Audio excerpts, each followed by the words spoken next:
এইটো হৈছে মোৰ কেকটো আৰু মানে মই প্ৰথমডোখৰ ভিডিঅ' কৰিব পাহৰি থাকিলোঁ আজি আৰু সেইটো কাৰণে নকৰিলোঁ আৰু এইখিনি মানে হৈ গ'ল অলৰেডি মানে হৈ যোৱাৰ পিছতহে মোৰ মানে মনত পৰিলে ভিডিঅ' এটা কৰি থওঁ বুলি। আজিতো মই ভিডিঅ' বনোৱা নাছিলোঁ কাৰণটো ভাবিলোঁ কি বেয়া হ'ব প্ৰথম বনাইছোঁ যিহেতু, সেইটো কাৰণে মানে প্ৰথমডোখৰ ভিডিঅ'টো নবনালোঁ। আৰু ইয়াত মই কি দি বনাইছোঁ মই কৈ দিছোঁ। পিঠাগুড়ি, চুজি আৰু অলপ তেল দিছোঁ, এটা ডিম আৰু অকণমান ইনো আৰু কুকাৰত যিহেতু প্ৰথম বনাইছোঁ ভয়ে বনাইছিলোঁ, সেইটো কাৰণে ভিডিঅ'টো মানে প্ৰথম ষ্টাৰ্টিঙৰ পৰা নবনালোঁ। আৰু এইপিনে মই এতিয়া থালি এখনত উলিয়াই ল'ম, উলিয়াই পেলাই আপোনালোকক দেখাই আছোঁ। আৰু এয়া চাওকচোন, এয়া উলিয়াই ল'লোঁ। এইটো চাওকচোন কিমান ধুনীয়া হৈছে এয়া ওপৰৰ ভাগ।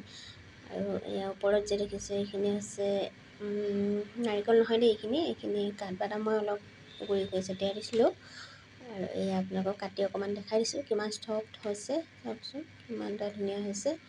আৰু আপোনালোকেও এনেকৈ ট্ৰাই কৰি চাব, পিঠাগুড়ি চুজি এনেকৈ কৰি বনাই চাব পাৰে যদিহে নাই বনোৱা। আৰু এইটো এয়া যি ভাল লাগে প্লিজ লাইক, কমেণ্ট আৰু ছাবস্ক্ৰাইব কৰি দিব। Bye bye.